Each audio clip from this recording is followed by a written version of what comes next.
जय जवान जय किसान न्यूज 24 में आपका स्वागत है। आइए नजर डालते हैं आज की खास खबर पर। जिला इटावा में Saint Maria SM school Bamba road new Mandi में स्थित है। सेंट मैरिया एसएम स्कूल की एमडी इंदुमती तमिलनाडु की रहने वाली हैं। सेंट मैरिया एसएम स्कूल के निर्देशक ने सारा जीवन शिक्षा के क्षेत्र में लगा दिया है। सेंट मैरिया एसएम स्कूल के प्रिंसिपल ने बताया, कोरोना काल के समय में भी ऑनलाइन लगवा रहे थे classes. Saint Maria SM school की प्रिंसिपल ने कहा कि शिक्षा उस शेरनी का दूध है जो पिएगा वह दहाड़ेगा। बच्चों के ऊपर कोरोना के बाद से दे रहे हैं विशेष ध्यान। मैनेजिंग डायरेक्टर इंदुमती ने कहा, अपने जीवन में सिर्फ शिक्षा को आगे बढ़ाने के लिए हमने ये कदम उठाया है।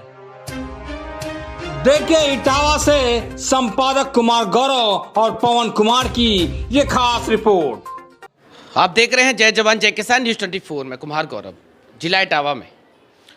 आज मैं जहाँ खड़ा हूँ वो सेंट मारिया स्कूल है और जिस तरीके से आप देख रहे हो पूरे विद्यालय की यूनिट हमारे साथ खड़ी हुई है। पिछले 2 साल से कोरोना काल के बाद एक बार फिर शिक्षा प्रणाली अपनी लाइन पे आने का प्रयास कर रही है और लोगों से ही जानने का प्रयास करता हूँ क्योंकि यही शिक्षक वो हैं जो बच्चों के भविष्य बनाने का काम करते हैं।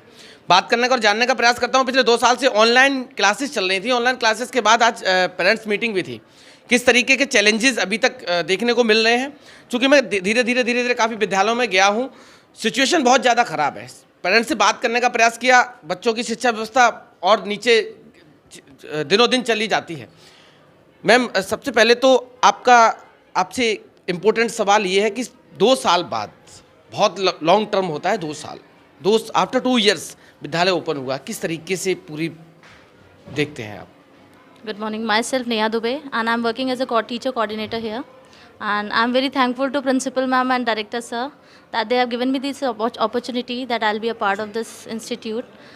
And after a long time spending, we have spent almost 2 years and Covid के आने के बाद और बच्चों के साथ यही आया है कि जो एक लर्निंग स्किल्स थी वो कम हो गई हैं बच्चों के अंदर। इंटरेक्शन, वो इंट्रोवर्ट हो गए हैं बहुत ज़्यादा और उनको ये नहीं पता है कि how to interact with the people face to face, because वो लोग अभी ग्रुप्स में वर्क नहीं कर पा रहे हैं, प्रोजेक्ट्स पे काम नहीं कर पा रहे हैं साथ में, जो कि हम अपने स्कूल में मोस्टली फोकस करते हैं कि एक्सपेरिमेंटल लर्निंग दें, प्रैक्टिकल लर्निंग दें, प्रोजेक्ट्स पे काम कराएं बच्चों के साथ, ताकि वो एक ग्रुप में फॉर्म होकर के लर्निंग स्किल्स और अपनी राइटिंग स्किल्स हो या स्पीकिंग स्किल्स हो उनको इम्प्रूव कर सकें, जो कि हमें ऑनलाइन क्लासेस में देखने को नहीं मिल पाया इतना ज़्यादा। एक सवाल आपसे बहुत इम्पोर्टेंट, बच्चे की साइकोलॉजी को किस तरीके से जज करते हैं? क्योंकि आपने देखा बच्चों के साथ एक बहुत बड़ी प्रॉब्लम्स ये रहती है कि पेरेंट्स का सपना कुछ और होता है, उसकी साइकोलॉजी को किस टाइप से, किस तरीके से जज करते हैं?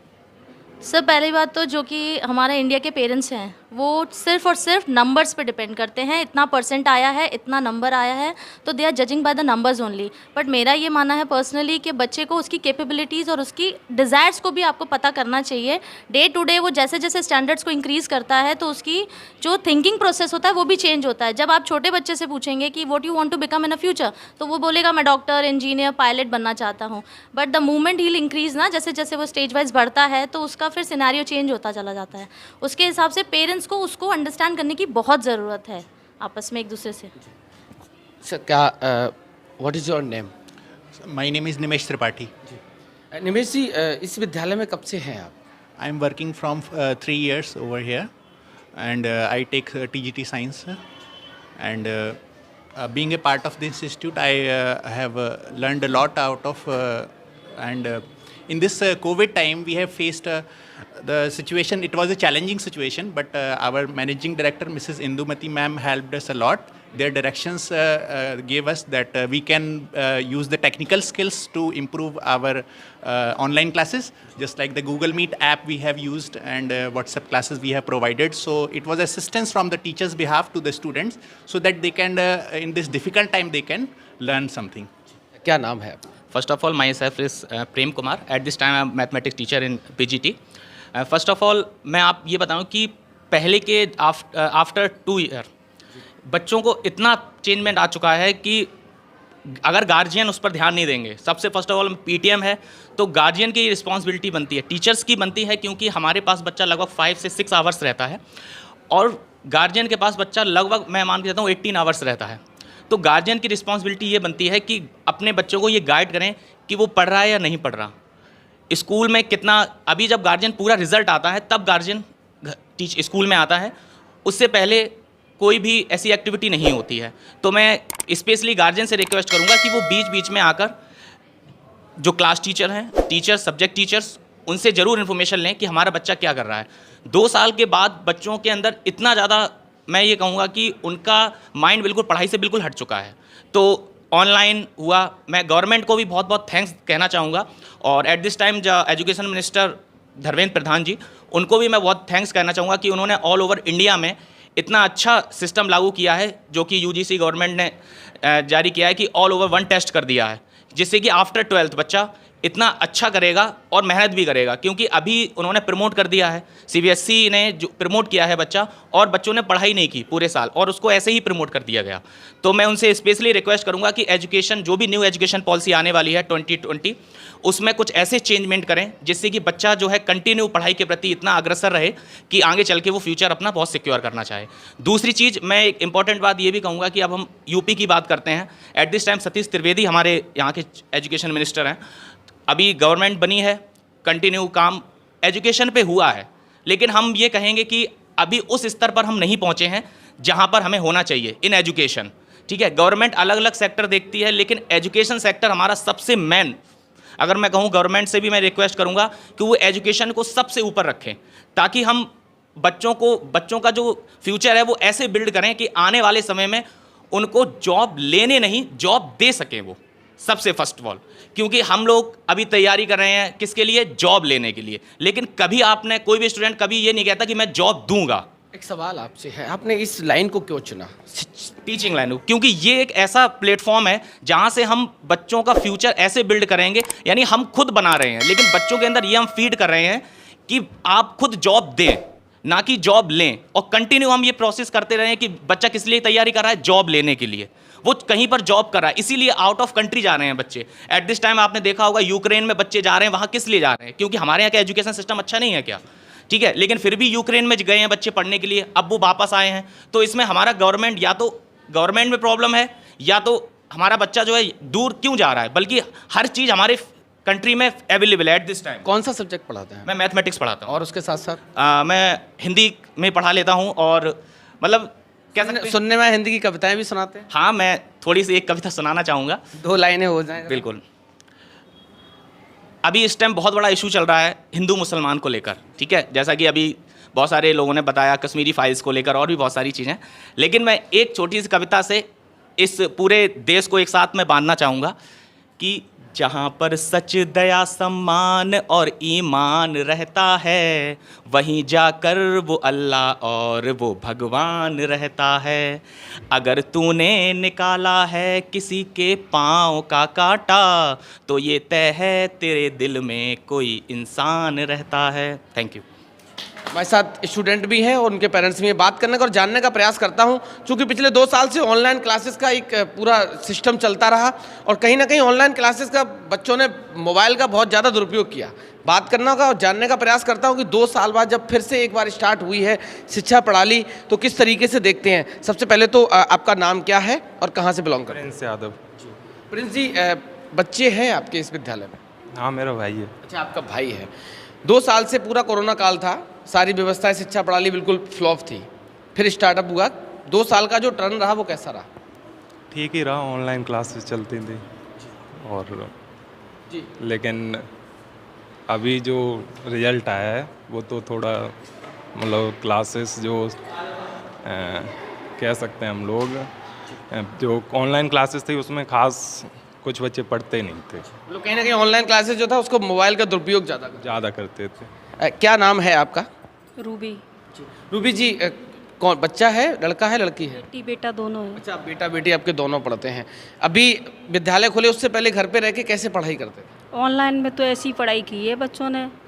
हाँ, ऐसी की है बच्चे, फ़ोन को मतलब वही कार्टून देखना, कम पढ़ना, और जब तक आप देखते रहे तब तक पढ़ते रहते थे, आप पढ़ते तो वैसे ही फिर वैसे ही हो जाते थे। क्या क्या महसूस करा आपने इस 2 साल के कार्य पूरा? अब 2 साल में क्या है, बच्चों ने अब यही ऑनलाइन, जब स्कूल आते हैं तब तो बच्चे सही से पढ़ते हैं घर में, अब तो स्कूल ही नहीं, जब आए हैं ऑनलाइन में तो ऐसी पढ़ाई हुई है। क्या नाम क्या है आपका? जी मेरा ममता यादव। जी ममता जी कहाँ से बिलोंग करते हैं? जी मैं विवेक विहार कॉलोनी से हूँ। कितने बच्चे हैं आपके? एक बेटा एक बेटी है। एक बेटा एक बेटी है। 2 साल से विद्यालय बंद थे, कैसी रही व्यवस्था शिक्षा? जी शिक्षा तो ठीक है, ऑनलाइन क्लासें तो ऐसी ही रहती हैं बच्चों की। अब फ़ोन एक है घर में, दो तो नहीं अवेलेबल हो सकते हैं ना, तो व्यवस्था तो ऐसी ही रहती है। तो क्या फ़र्क क्या देखा आपने? जी फ़र्क तो बहुत सारा पड़ा है बच्चों पे। जहाँ स्कूल में आते हैं तो बच्चे पढ़ते हैं अच्छी तरीके से, और घर पे तो इतना ही पढ़ सकते हैं जितना घर पे बताया जा सकता बच्चों को। क्या नाम क्या आपका? सुमन। जी सुमन कहाँ से आई हैं? हम गौरापुरा। अच्छा गौरापुरा से। बच्चा है आपका कौन सा है? बेटा बेटी। अच्छा बेटा बेटी दोनों हैं। दोनों। स्कूल कैसा लगता है? पढ़ाई वढ़ाई यहाँ कैसी होती है? स्कूल अच्छा लगता है, पढ़ाई वढ़ाई ठीक है। हमारे साथ कुछ और भी लोग हैं। मैडम क्या नाम क्या आपका? अनीता। जी अनीता जी कहाँ से आई हैं? यहीं दुर्गानगर से। कितने बच्चे आपके यहाँ पढ़ते हैं? मेरा एक ही बेटा है वहीं। अच्छा एक बेटा है। बुलाइएगा जरा कौन सा है? बेटा क्या नाम है आपका? आदित्य तोमर। आदित्य? तोमर। आदित्य तोमर। तोमर जी ये बताओ, अभी 2 साल से घर पे रह के कैसे पढ़ाई करते थे? ऑनलाइन। ऑनलाइन। ऑनलाइन जब पढ़ाई करते थे मम्मी रहती थी तब तक करते थे या फिर कंटिन्यू करते थे? तो कंटिन्यू करते थे। गेम्स में लग जाते थे फिर मम्मी? हो सर। नहीं जाते थे। अभी रिजल्ट आया, कितने % आया है? अभी पता नहीं चला। अभी दिया नहीं है। बताया भी नहीं क्या? No sir. अभी बताया जाएगा। Yes sir. तो अब जो टर्म पूरा रहा, अब आपका एफर्ट क्या रहने वाला? सर अभी हमारा सारे टीचर्स का यही मान्य रहेगा कि हम थोड़ा सा, हमें प्रेशर ज़रूर पड़ेगी, लेकिन हम लोग हार्ड वर्क करके हमारे बच्चों को और आगे ऊंचाई तक लाने की कोशिश करेंगे। हमारे साथ कुछ और भी लोग हैं। मैडम इधर आगे आ जाइएगा, आगे आ जाइएगा। क्या नाम है आपका? My self Neha Dubey sir. जी नेहा। नेहा जी 2 साल कोरोना काल था, पूरी व्यवस्था एकदम शिक्षा व्यवस्था बिल्कुल स्टॉप हो गई थी, दोबारा से रनअप में आई है। किस तरीके से बच्चों को आप देखते हैं और आगे क्या प्रोसेस रहने वाला है? सर सबसे ज़्यादा इम्पॉर्टेंट तो हम यही देखते हैं कि लर्निंग स्किल्स को हम देखा जाए, जो कि बच्चे ऑफलाइन क्लासेस ऑनलाइन क्लासेस की वजह से बहुत ज़्यादा बैक हो गए हैं। क्योंकि ऑनलाइन क्लासेस में क्या होता है कि बच्चे फेस टू फेस इंटरेक्शन भी नहीं कर पाते, लर्निंग प्रोसेस नहीं कर पाते, ग्रुप्स में काम नहीं कर पाते, तो उनका वो डिक्रीज़ हो गया है, तो इंट्रोवर्ट हो गए हैं काफ़ी ज़्यादा। इंक्रीज करने के लिए क्या करना? इंक्रीज़ करने के लिए यही होगा कि हम एक तो ना एक्सपेरिमेंटल टीचिंग लर्निंग मेथड को फॉलो करें, ज़्यादा से ज़्यादा प्रैक्टिकल नॉलेज को फॉलो अप करें, जिससे कि बच्चे मोर नॉलेज गेन कर पाए इंस्टेड ऑफ बुक्स। मतलब अगर हम रिटन थ्योरेटिकल अगर लेके चलेंगे तो इतना ज़्यादा इंप्रूवमेंट नहीं हो पाएगा, लेकिन अगर हम प्रैक्टिकल नॉलेज से रिलेटेड उनको टीच करेंगे तो शायद वो जल्दी सीखने की कोशिश करेंगे, उससे उनकी लर्निंग पावर अच्छी होगी, writing skills and speaking skills and learning skills सभी कुछ इंप्रूव होगा। अभी कॉलेज ओपन हुआ है, जब से कोई चैलेंजेस ऐसा फेस करा अभी तक पेरेंट्स की तरफ से? या हाँ सर, पेरेंट्स का मोस्टली ये कहना होता है कि 2 साल हमारा वेस्ट हो गया है कोविड में और एज बढ़ चुकी है, जम करा दीजिए क्लासेस को। बट वो लोग ये नहीं सोचते हैं कि आपके बच्चे ने जो खोया है उसको गेन करने में थोड़ा तो टाइम चाहिए ना, लेकिन वो कहते हैं नहीं एज हो गई है, जम करा दीजिए, 6 में था बच्चा 8th में कर दीजिए। अब बच्चा कोप अप कर पाएगा नहीं कर पाएगा वो उनको कोई मैटर नहीं करता, बट वो दे वांट कि बच्चा जम कर जाए। थैंक यू नेहा जी इस बात करने के लिए। क्या नाम क्या आपका? Sir, myself Shikha Yadav. जी शिखा जी, कब से हैं इस विद्यालय में? I'm completed my 6 years from Lyana. कौन सा सब्जेक्ट टीच करते हैं? Starting from the SST teacher, now I've been working as a vice principal of this school. Sir. शुभकामनाएं हमारी तरफ से आपको।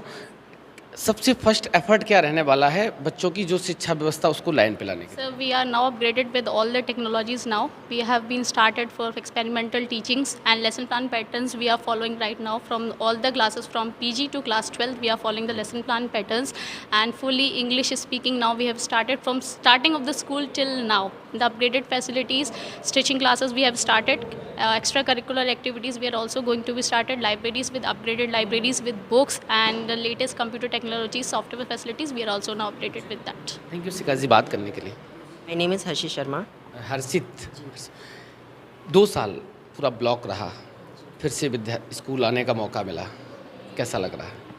बहुत अच्छा लगा। और ऑनलाइन क्लास होती थी उसमें टीचर्स का इंटरेक्शन जो होता था वो मतलब उतना अच्छे से नहीं हो पाता जैसे हम लोग क्लास में बैठ कर करते हैं। क्लास में हम कभी भी कोई भी डाउट कैसे भी पूछ सकते हैं, लेकिन ऑनलाइन में बहुत सारी प्रॉब्लम्स भी कभी कभी आ जाती हैं, कभी नेट इशू कभी कुछ। तो ऐसा नहीं है कि मतलब ऑनलाइन पढ़ाई नहीं हुई, लेकिन हुई है, लेकिन ज़्यादा जो अच्छे से पढ़ाई होती है वो ऑफलाइन में ज़्यादा है। ऑफलाइन इफेक्टिव ज़्यादा रहता है। क्या नाम बेटा आपका? यति। यति किस क्लास के स्टूडेंट हैं? 8th में है। अभी कोरोना काल था, आप घर पे ऑनलाइन क्लासेस ले रहे थे। ऑनलाइन और ऑफलाइन में इंटरेस्ट सबसे ज़्यादा किस में आता है? ऑफलाइन में। क्यों, ऐसा क्या?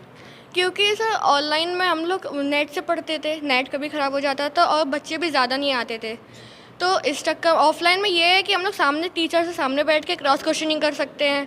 ऑफलाइन में शोर बहुत रहता था, इस चक्कर में हम लोग ऑफलाइन में अच्छे से क्वेश्चंस नहीं पुटअप कर पाते थे।